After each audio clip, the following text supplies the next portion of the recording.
உன்னை போல் பிறரை நேசி. எங்களை வளப்படுத்தியது கிறிஸ்துவம், எங்களை வளர்த்தெடுத்தது கிறிஸ்துவம், எங்களை நெறிப்படுத்தியது கிறிஸ்துவம்.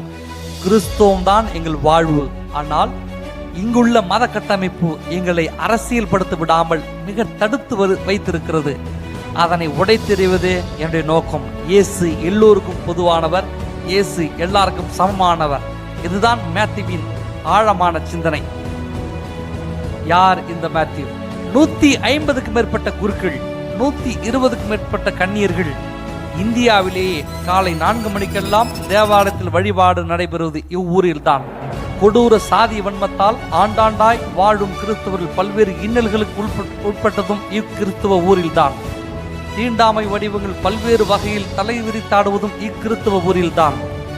கள்ளக்குறிச்சி மாவட்டம் உளுந்தூர்பேட்டை அருகே உள்ள எறையூர் கிராமத்தில் 1971ஆம் ஆண்டு செப்டம்பர் 21ஆம் தேதி ஞானப்பிரகாசம் திருமதி தெரசம்மாள் இவர்களுக்கு 7வது மகனாய் பிறந்தார் மேத்யூ.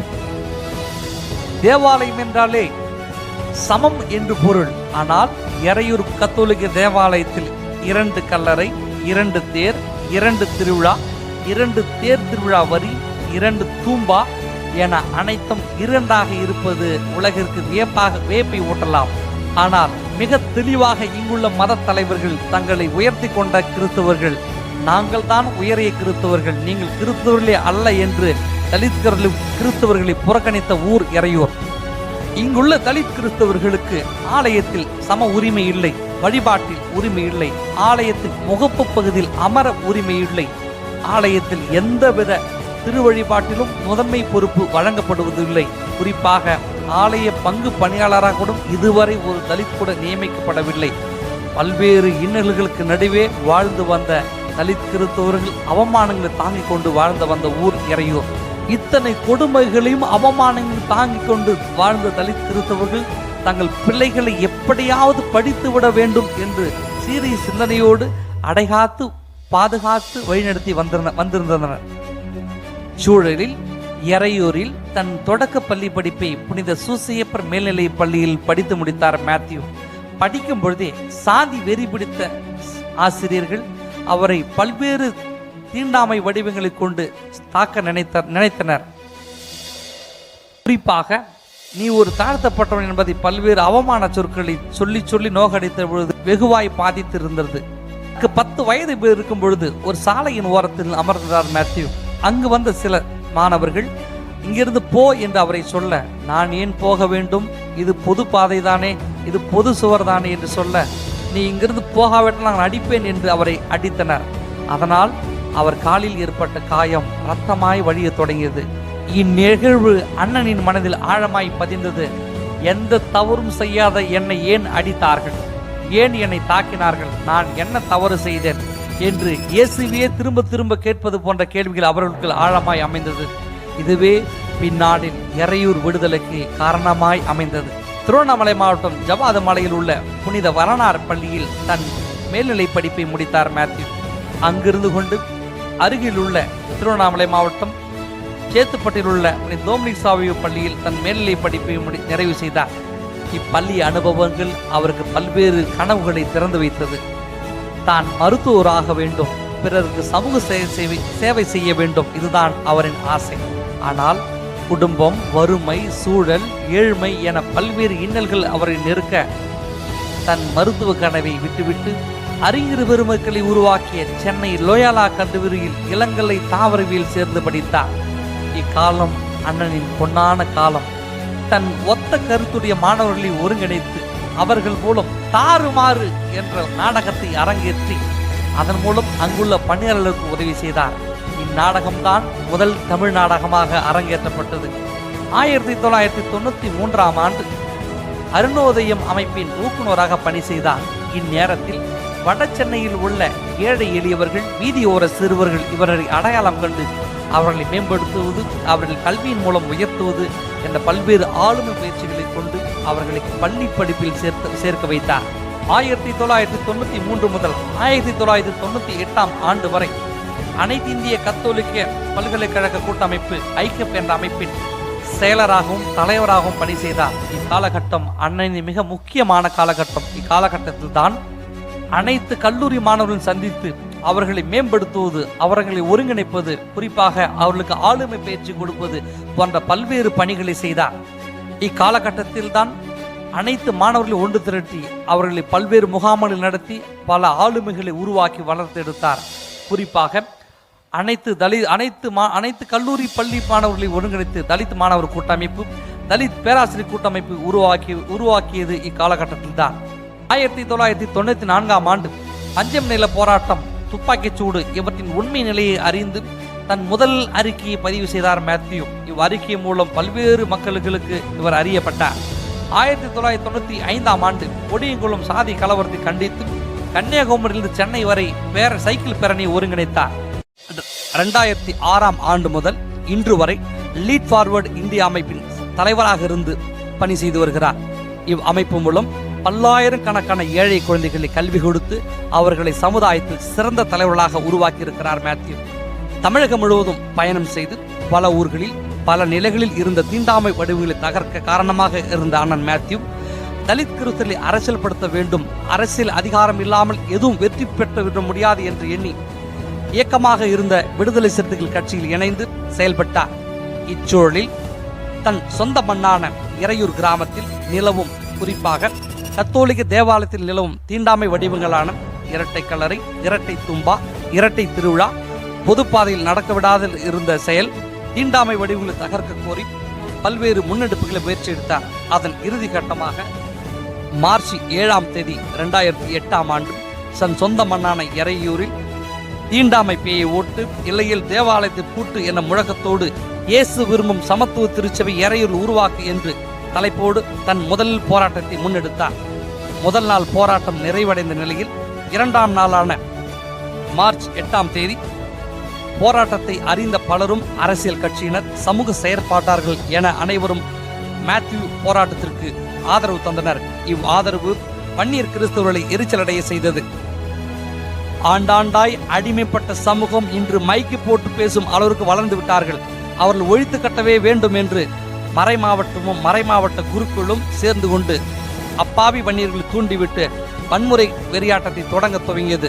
மார்ச் 9, 2008ஆம் ஆண்டு ஞாயிற்றுக்கிழமை எல்லோரும் காலை முதலே போராட்ட களத்தில் தயாராகி கொண்டிருந்தனர்.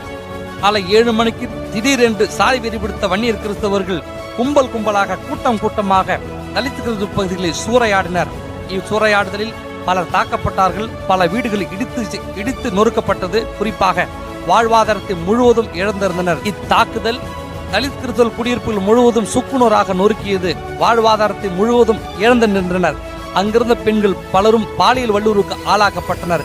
இத்தாக்குதலில் மேத்யூ அவர்களின் தாயார் தெரசாமால் கொடூரமாக தாக்கப்பட்டார்.